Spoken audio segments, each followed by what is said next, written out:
10, 9, 8, 7, 6, 5, 4, 3, 2, 1. Growing bolder, what's next? Good morning. Hi, I'm Laura Savini, and I am so happy to be here with you. I love the Fridays when we get to spend our time together on Growing Bolder, What's Next. I have a very casual, silly, exciting show for you today. We are going to have an untraditional Thanksgiving this year, right? So I thought we should just get it out in the open, talk about it, deal with it, come up with ideas on how to make Thanksgiving special, different, just break with tradition for once. Because as you know, the CDC has said they really don't want us going outside our household. So if we're going to be careful and follow those guidelines, if we're at risk or someone in our family is at risk, we're going to have to do that. So, oh, I see a crazy curl. You see that one? Oh my gosh. Well, we'll let that go. I look like a Teletubby right now and it's getting worse. I told you we were going to be silly. I can't even find that one. So we're going with it. So listen, what we're going to have to do is really get ourselves together and say, okay, it's going to be different. I actually had to call my sister last night and tell her that we weren't going to be there. And this is going to be the first Thanksgiving in my life that I'm not with my sister. But you know what? It's okay because we're going to make this Thanksgiving a little bit different. So what we're going to do today is talk about some of the ways we can make it different. And we are going to have with us today Nick Stellino. Are you familiar with Nick Stellino? 27 years on public television, TV chef, and he is just a wild guy. He's got great ideas, sense of humor, great storyteller, and you will be seeing him. He taped an interview with us from Los Angeles yesterday, so you will be seeing him in just a few minutes. And I was thinking about ways, what could we do to share Thanksgiving in a different way? If we're not going to be with our friends and family, if we're not going to be around the table with them, what can we do that's a little bit different? So I came up with a list. Indulge me on this. See what you think. Let's share Thanksgiving remotely. Now, how about sharing a traditional dessert? So if you go with your family, if there's a typical dessert that you have every year, well, why don't you all make it? You all make that dessert and share it together on Zoom. That's what we're going to do in our family. Another thing is that music brings us all together. There's no doubt about it. Maybe there's some songs that you can each put on a playlist and have that young person in your family put that on Spotify and share it with the rest of the family. And at least during the day, you're sharing that music that has memories for you. I could list 20 songs that I know my dad would be listening to if he were here. And I would put those all together and the whole family can listen to them and we can be together through music. Love that idea. Why don't you go for that one? Share your thoughts. You know, we've been seeing all these lawn signs, which I think are really fun. People have thank you signs out there that they're showing to thank their UPS driver or their mailman or the nurses. Why don't you put your favorite saying or a Thanksgiving greeting to your neighbors on your front lawn or on your window, your apartment window, whatever it may be. Share your time. This is easy. Make a phone call to somebody who might be feeling a little lonely or who's not able to travel or that you haven't spoken to in a while. There's never anything wrong with sharing a little love and sharing a little emotion with somebody. And this is a great year to do it. Finally, if you're not spending the money on a dinner or traveling, if you have a little extra budget that you typically would have been spending on Thanksgiving, why not donate that to a food bank, right? If just $10 to, I know I just got a mailing from our local food bank, $10 buys so many meals. I could buy meals for a whole family. So I think that's really a wonderful way to give back and be grateful for what you have by sharing with others this year. Now, the other thing I'm excited about is that even with the pandemic, the Macy's Thanksgiving Day Parade goes on. Yes, they're not going to be going down throughout Manhattan, but they are going to be in front of 34th Street with the floats and the music and the bands and everything. So why not watch it? I think that'll be terrific. Typically, we are all so busy, right? We're so busy preparing the dinner we don't get to watch. This year, sit back, relax, watch the parade. It's only 5 days, 21 hours, 53 minutes, and 52 seconds away. You can find out everything you need to know about it on the Macy's.com website. Now, there's some other things you can do. One of the things I've been thinking about is, well, why don't we dance? The sun is peeking through the trees very nicely, and it's creating creative shadows everywhere. I like it. This is Thanksgiving weekend. So from me to you, happy Thanksgiving. Enjoy your weekend. Have a good time. Be safe. Don't forget to smile. Don't forget to dance.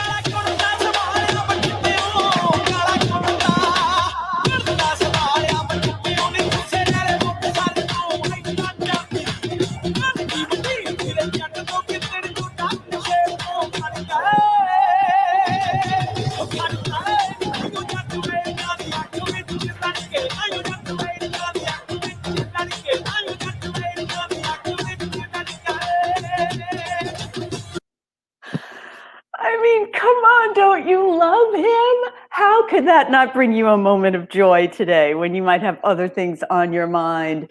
That is Gurdeep Pandher, and what he's all about, he just wants to share diversity, share his religion, which is the Sikh religion, and share his culture with other people through dance. And he actually ends up getting together with Scottish people on bagpipes and Irish dancers, and they come together in the Yukon in Canada, love that, and they dance together.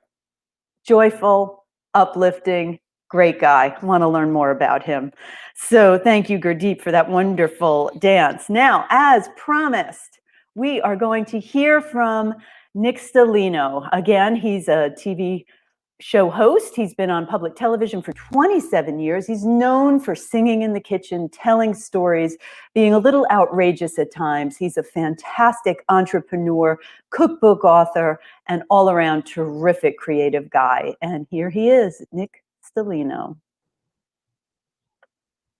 And Nick Stellino, there you are, live from Los Angeles. Hello. I'm very happy to connect with you. This is my office, as you can see, the place where all these great ideas come from. All the bad ideas come from somewhere else, but the great ideas come from here. Well, I think it's been 27 years that I've known you. Yes, you have. We've known each other that long. It's true. You're one of the first people I've ever met, as a matter of fact. I love it. I love it. Well, Nick, you know, I wanted you here today because we're all sort of dealing with this bad news that the CDC is saying they don't want us to leave our household for Thanksgiving. And you know, I know you're an immigrant to America, but you've been here long enough that you know how much we all love Thanksgiving. So first, I would like to give people a little bit of a point of view to make them feel better. You know, life is made of many years, like a book is made of many chapters. So I would like for people, when they look at this huge difficulty that we have, with all the restrictions that are brought about by this crisis that we have with COVID, to focus on two things.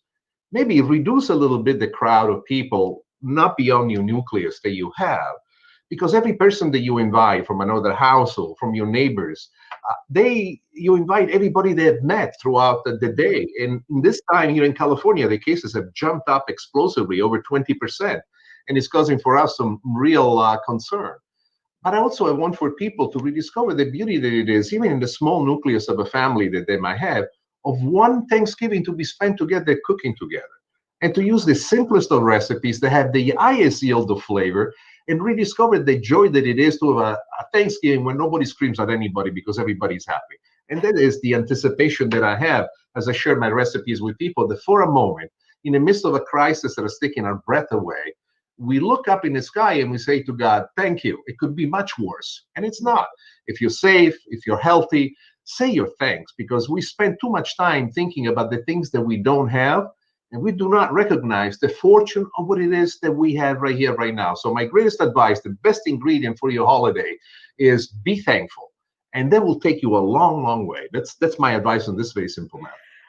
That's beautiful. That is just so beautifully said. And I love the idea of cooking together. That didn't even dawn on me that we could, if it's just 4 people or 2 people or however, that you could all take a chance at the stove and cook the meal together. That's Yeah. brilliant. And also, what people don't understand, especially in families that have been here, immigrating in the United States for 3, 4 generations, to us Sicilians, to us Italians in general, actually, I think to every single immigrant that comes from a lesser economy coming into America, hoping for their American dream, multi-generational living is a way of life. I mean, I grew up with my grandma around the house, with my aunt, the single family, only mom and dad and the children. In Europe, it's something that is diverse. So there is the sense of a unit that comes right in the very bonding that you have. And the biggest mistake that I think families make these days is they forget of the importance of the elders. It's true that they might not move as fast as we used to. It's true that might find it a bit difficult sometimes to talk to them. But there is a knowledge, and not just a knowledge about culinary, but a knowledge on how to approach life. They've seen worse crises than we have. And I think that a smaller dinner allows for everybody to sit around and tell the stories. And as you tell the stories, you feel connected, as if you are part of a unit that will protect you, that will take care of you, that makes you feel as if the world can crash, but your family will help you. Mm-hmm. Having a family is such an important building block. And for those of us who have lost their mom and their dad, and they feel the sense of loneliness at this very moment, have the one you're with. Your husband, your wife, your boyfriend, your girlfriend, whatever the case is, realize how lucky you are to have love in your life. Love is far more important than cash. Cash don't mean squat. Love will stay with you forever. So be aware of the importance of that. And I know that I sound like a priest now, and I'm not a priest, to tell you the truth, but I also have to work these things in my own head, because if you think that I don't worry, I'm no different than you. I worry all the time. What's going to happen? What if my wife gets sick? What if I get sick? What? And then at one point I realized, you know what? If it happens, it happens. But right now I'm alive. I looked at myself in the mirror, even with the glasses that showcase my elderly age. And I said to myself, Madonna, Stellino, you're good looking. And that works for me. Start the morning with that exercise. It might help you all. See, this is exactly why I wanted you here, because you are so funny and you are going to help us get through this. Let's talk about food for a minute. Yes. If we're doing the meals, should we, I can't decide, should we break with tradition because we have the chance because it's a smaller group? Should we move away from cranberry sauce? What do you think? I agree with you, actually. The turkey is a horrible animal. It never cooks the right way. So I don't know about you, but every single Thanksgiving in my family, and I've been in my family here in the United States with my wife and my in-laws, who also passed away, unfortunately for me, for all these years, one of the things that was dramatic was that this turkey would come out and the breast would be drier than paper and the legs would be slightly uncooked. And I'm thinking, everybody wants, I want the wing, I want the leg, I want the neck, I want the breast. Why don't you make it simple for yourself? Break down the turkey. So the legs cook by themselves. The wings cook by themselves. You use the bones to make the stock and to make the sauce. And then you take the breast. And here is a concept that's very popular in Europe, but it's not as popular here in the United States. And it's one of the things that I teach in the brand new series that I have on how to basically take a turkey breast. And these days, the butchers in the supermarket make it very easy for you. You can buy a single breast already folded, tied up with the skin on the outside, where you don't need to do anything. All that you need to do at this point is to realize that either you bake it or you smoke this breast all tied up as a roast, as a pork roast would be. What you have on the inside is an extremely dry meat. So one of the bit of advice that I give to people to make sure that they understand how great this is take chicken stock, add the flavorings that you would want, onion powder, garlic powder, paprika, salt, pepper, and any more spices you want to make according to your taste, go. Then you take the chicken stock, and from 4 cups, you reduce it down to 2 cups. What does that mean? Why do you do that? Try to understand the reason as to why. This is not a technique that comes from the restaurant trade. This is a technique that I learned here in the United States in the barbecue trade, in the smoking of meats, especially down south. You inject this particular combination of chicken stock, now flavored with all these ingredients, inside the turkey breast. And what happened is that the turkey breast on the inside of it starts to pick up a flavor of its own. Let it sit for a few minutes as you get the oven hot and ready.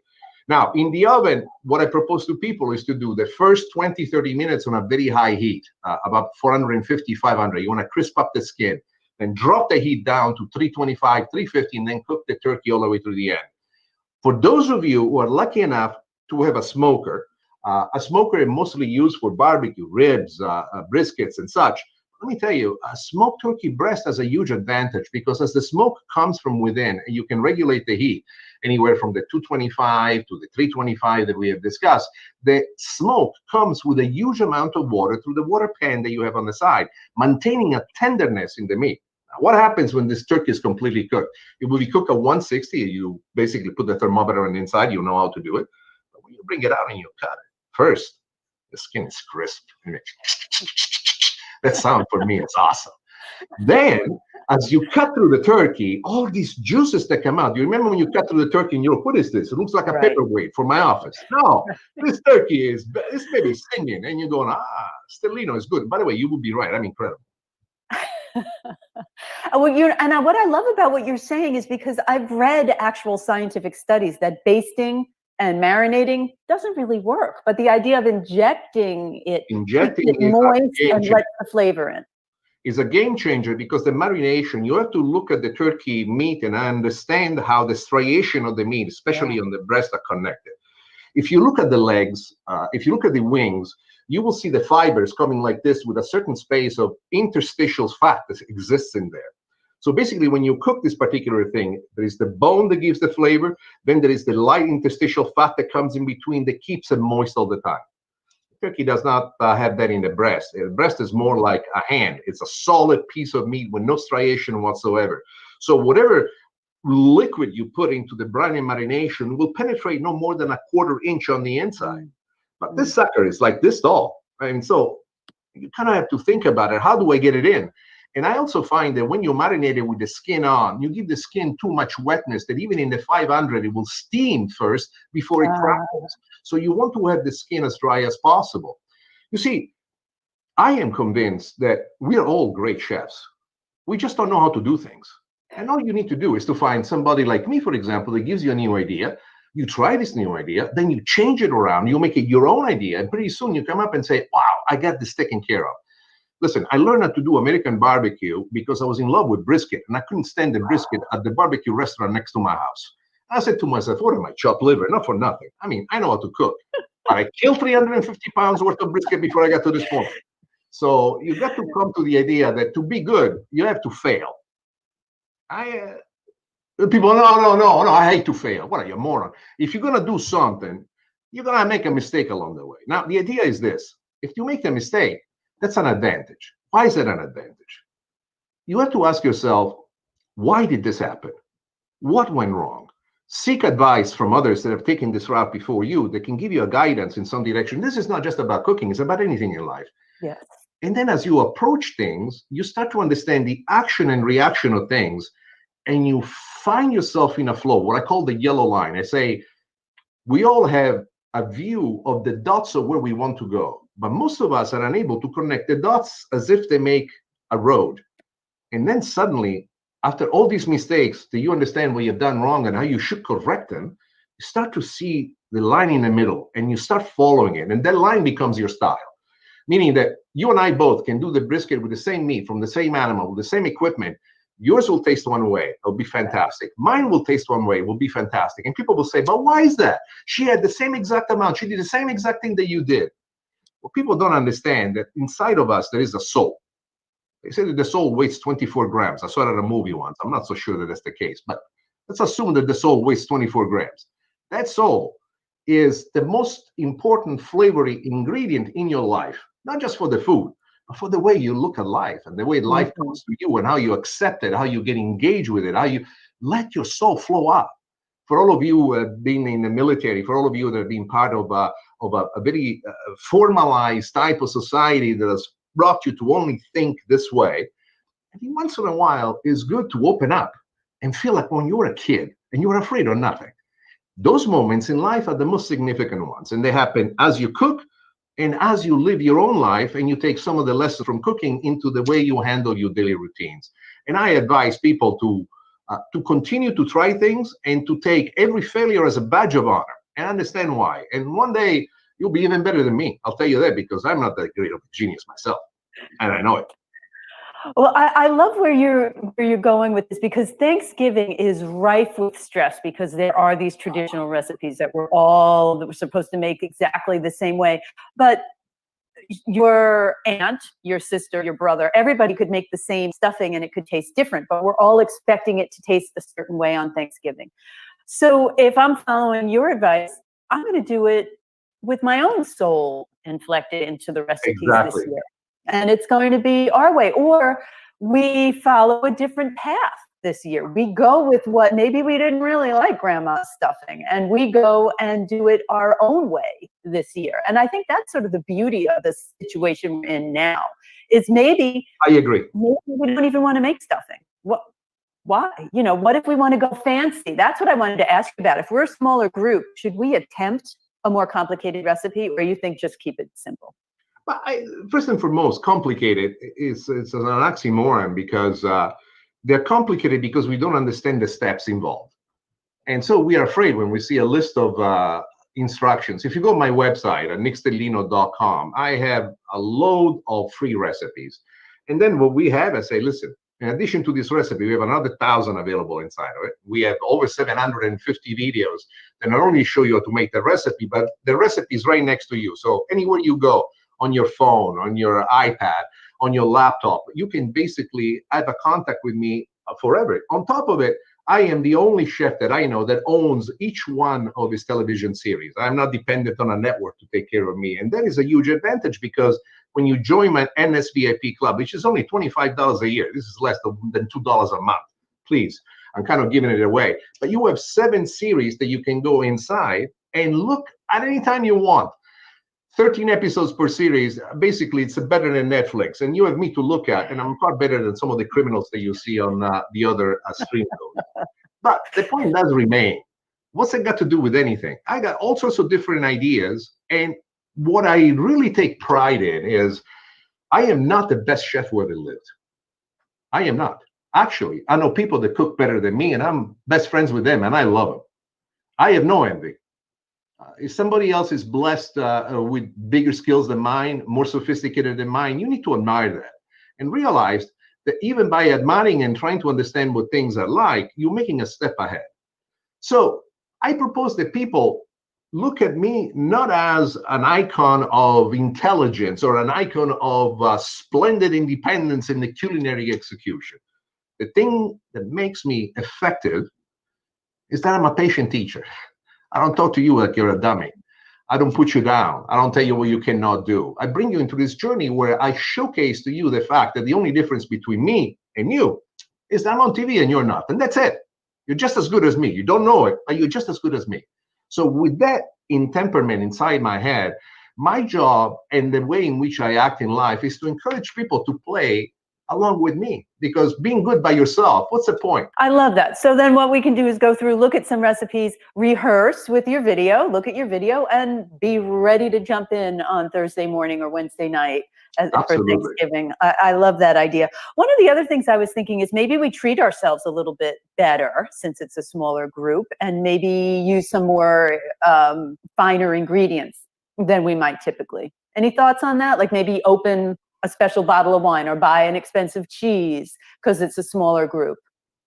Is that crazy? You just brought up one of the best stories ever. During the missile crisis in Cuba, when the world seemed that between JFK and Nikita Khrushchev, it was going to end up badly, my father, who had already accumulated a collection of wine, invited all his friends, and he had a party.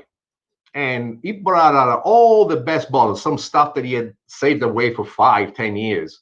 And all of his friends came to the house also because my dad was a great cook. And they asked my dad, says, "Oh, Vincenzo, ma che fai?" I say, I started speaking Italian, I forgot. Says, Vini, my father's name was Vincenzo, his friends will call him Vini, a little of Vincenzo. Says, Vini, what are you doing? All this collection, you're just giving it away to everybody, you know. Didn't you want to drink this thing? Says, oh, if these morons are in Cuba and United States, they go at each other, the whole world would finish. And I got this whole collection of wine. I'm going to die without drinking it. I'd rather drink it with all my friends. Now, it sounds like a funny story, which it is, by the way. But it also underlines something extremely important as what you just said. All these special things that we have, that we say, this wine, this liquor, this special champagne, even the crystal that you have in the house, the fine plate, the fine silverware. I say create a modality of formality when within the context of what you have accumulated, you really get to enjoy the things that you save for later. Because at this point, we don't know if later is going to come or not. And if it does, you'll find something else to do. But right now, take a moment, a Polaroid, and make the moment the very best. So Laura, I think that your idea is key in actually giving yourself permission for once to say, you know what, I just need to pick me up. Let's do something special, whatever that might be. It doesn't have to be wine or liquor. It could be a gesture, a moment, a type of dishes that you have kept hidden away for 20 years because they're too nice and you don't want them to break. Just bring them down, for God's sake. And if the world ends tomorrow, what are you going to do? Oh, I have these wonderful dishes up here. I use my dishes, my crystal, my silver every day. My copper pans, I clean them every week. I put the music on, I sing along, and I clean my copper pots and pans, and I keep them shiny. And this is how I stay sane in my own head. And this way I never get upset and I don't lose my temper, because as every Sicilian, I got a temper, and it's something that I need to work on. Well, I'm with you. And I think that's the plan in our home. I think we're going to go fancy, even though it's a small group. Enjoy it. Make it a celebration. Make it different. You know, you're washing only, 5 fancy plates instead of 20. So it's easier. It's easier. Much easier. One of the other things I wanted to talk to you about is you had said something that I read, a quote that I thought was so perfect for Growing Bolder, What's Next. You said, do what you love and invest in your dedication. Now, that means find what it is you love and spend the time to get good at it. Do you think that even if you're 60, 70, 80, 90, that's still the route to go? Should we continue finding what we're passionate about and invest in it? I'm going to take my glasses so I make an impression of what I'm saying now. The worst jail that we have is our mind. Our mind tells us what we can believe in, what we don't believe in, what we're afraid of, what we're courageous about. So I think that the most important thing within us is to find for ourselves something that doesn't feel as if we're marking time on planet Earth until our death comes. That is the worst thing you can possibly do. What a waste of the gift of life. But it's to find a connection that brings us to life. And that could be teaching to others the things that you have learned. Stop worrying about money for a moment. Put out the energy, add that into the universe, where an older man can teach a younger man the trade that he's done. Cooking, for example, is the most common thing. I don't think I would be what I am if it wasn't for the fact that my father found it extremely joyful to impart onto me the knowledge he accumulated over the years. And he did it very attentively. I think that this is a time for sharing. And in this process, the question that you ask, what if you're 70? What if you're 80? What if you're 90? I'm 62, and I still think I'm 14 years old. I still think of myself as a little boy, walking around the house, looking for mom and dad, for this and that. This will never go away. It's just that we need to reconnect with the little child inside, and even taking something as small as the licking of an ice cream as an art form. I remember when I was a little boy, I used to take great joy in knowing that I would finish the ice cream before it would drop on the floor, or before any other drops from the ice cream would end up on my shirt. Unfortunately, on that one, I failed, because even now, to my age, in 62, all of my good clothes are full of tomato sauce, ice cream, wine, all sorts of things. I'm a very messy eater. Well, you're playful. You're playful. That's fabulous. I just looked at the clock and I realized we've been talking a long time. So I want to make sure we have a chance to talk about Storyteller in the Kitchen 3, your new series. You got the series together in COVID, which is unbelievable. And now it's available. We can see it on public television stations across the country. Create TV not only has given me 2 different showcases, but I just found out today that Create TV, part of public television as well, will carry my show for another showcase starting January 14th. We did yesterday a fundraiser with a station in St. Louis. I've done another one just like this with a station in Kansas. I got 3-4 more set up, ready to do. And I told everybody, I don't want to be paid for nothing. We're in it together. Let me help you raise the fund. Let me help you find a way for us to coexist within this world upside down. And I think we're meeting with some huge success. So I feel very proud about that. Well, Nick Stellino, you are fabulous. We are going to show a little bit from your new series, but I'm going to say goodbye to you now because I've kept you long enough. Thank you for the inspiration, the honesty, the stories, the recipes. You're fabulous. I'm so glad to be reunited. Well, let me say this. You've always been beautiful. from the moment I met you 27 years ago to now. But the thing that makes you special is not being beautiful. You have a very sensitive soul. You were very kind to me then, and I am convinced that you have not changed. This was for me so much fun that I forgot that we actually doing an interview. So thank you for inviting me, and I'd love to come back anytime you want. Oh, I will have you back, and happy Thanksgiving to you. Ciao. Ciao. Welcome to my kitchen, and today we are going to make the perfect ham with my magical marsala glaze, a seductive scrumptious sauce, a marsala applesauce. I'm going to show you to make sweet potato fondant. And we finish it with Brussels sprouts with bacon. Mamma mia, somebody hold me back. They're beautiful. Today, I'm going to share with you my story, how hard it was to find a ham in February. Come for the recipes. Stay for the stories.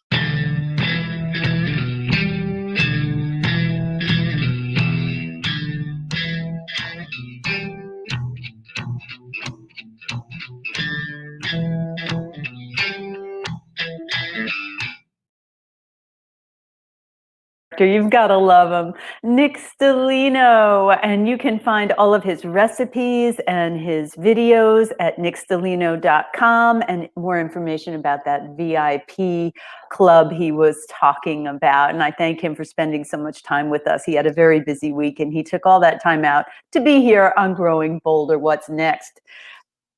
Now, everybody, I see a lot of people have been responding to the idea of treating yourself right. So I'm going to show you something that's a little kooky. But today, the first pair of shoes I could find were my gold pumps. So that's what I'm wearing with you right now. Why not? Why am I putting them in the closet? It's a pandemic. I'm not going anywhere, so I might as well wear them at home. So I invite you to use the china, use the good shoes, get dressed up, have a good time this Thanksgiving. So this leads us to our meme stream, and we are today thinking about Willie Nelson. I love this, what he said. When I started counting my blessings, my whole life turned around. Think about that. We look at Willie Nelson as having this fantastic life. I mean, this man keeps going. He's well into his 80s, and he's starting all these new businesses now that are based on weed, but he's really doing all of this very ingenious entrepreneurial things in addition to his music.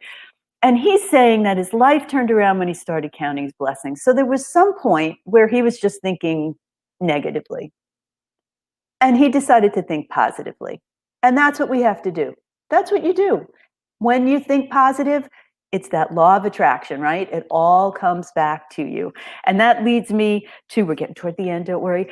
I want to talk about what we should be grateful for this Thanksgiving. Every year you think about it, right? What is it that's on your mind that you're grateful for? Let's think about Thanksgiving in the traditional way. When I told my sister that we wouldn't be there, she goes, Laura, in the end, it's just a meal, right? It's just a meal. What we're really supposed to be doing is saying thanks to those people who have helped us during the year, to be thankful for making it through another year. And this 2020 has been a heck of a year, hasn't it? But we did it. We're almost there. And think about the people who did nice little things for you, like let you in when you were trying to merge on the parkway, or let you stand and go in front of them on the grocery line because you only had a couple of items. All these simple little things that make you feel good inside. I think of my friend Zach, who when he sees my mom and I walk by his restaurant, even if he's not open, he says, come on in, have a cup of coffee. And he gives us a cup of coffee. Wow, that just makes your day when somebody does something like that. So let's thank those people, and then maybe go out and do that ourselves. Go out and do a couple nice things for people by making a phone call. One of the things I love the most of what Nick Stellino said in that interview, he said, your soul is the most important ingredient in your life. Your soul's the most important ingredient in your life. So why don't you show that soul to some people and show them what you're made of? Now, the other thing is during Thanksgiving, if you're by yourself, sometimes you might be feeling sad. And this is a serious thing to talk about right now. And I want you to know that if you are feeling sad, it's okay. If you don't feel okay, it's okay to not feel okay. And to know that you're never alone. All right, you're never alone. If you are a religious person, you know you have God. If you have a friend or family, you can turn to them. And there are also some places you can go to if you are feeling alone and you need to talk to somebody. So you can go to the crisis text line. Maybe you'll get my niece. She's always on there helping people. You put the number where you put the phone number. You put in 741-741. You type the word hello, and somebody's going to get on there and be there with you on Thanksgiving or anytime you need them. They're there 24/7. And of course, the National Suicide Prevention Lifeline, there's their number. These are important things to know because sometimes there may be somebody in your life that might need this information. So take it down for them.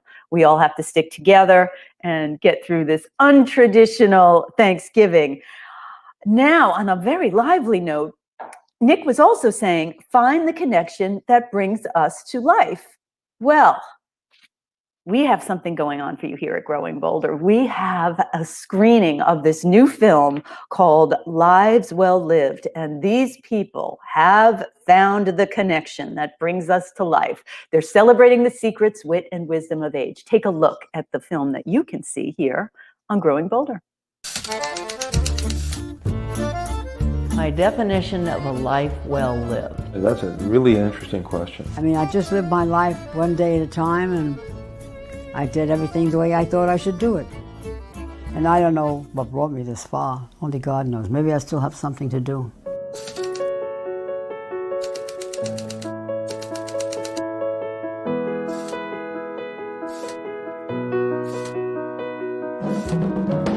Life plays with you, doesn't it? You have to take it, and you have to battle it. We all had to wear these around our necks from Vienna, and I was standing there trying to be very brave. We were taken out of our homes, we had to leave everything, and we could only take what we could carry. The whole civil rights movement was a big thing for me. I would be on the picket lines all the time. An Indian chief once said, "You will be remembered by the tracks you leave behind." The reason we had 9 kids is that I had an oversexed Italian wife who couldn't keep her hands off me. And since I never get headaches, I couldn't say no. My wife passed away 21 years ago. I am still married and always will be married. My friends, they said, "Oh, I'm getting too old, I can't do this, I can't do that." And I said, "Oh, free with that. If you say, I can't do it, then you won't be able to do it. Just go out and do it." It's not your numerical age, it's your biological age. So think young, act young, feel young, forget the number.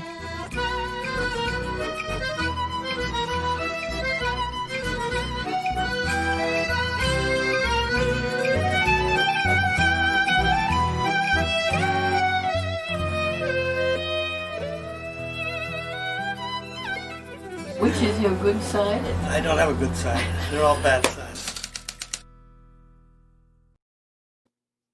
Lives Well Lived, a virtual screening. You can find that on growingbolder.com. And I think the director was watching here right along with us. Congratulations on this fabulous film. How can you not smile after watching that preview? I can't wait to watch the whole film. That's a gift from Growing Bolder to you this Thanksgiving. So that brings us to the end of the show. I want to thank you for being with us. I wish you a wonderful Thanksgiving, however you spend it. Remember to smile, to be happy, and don't forget to dance. Growing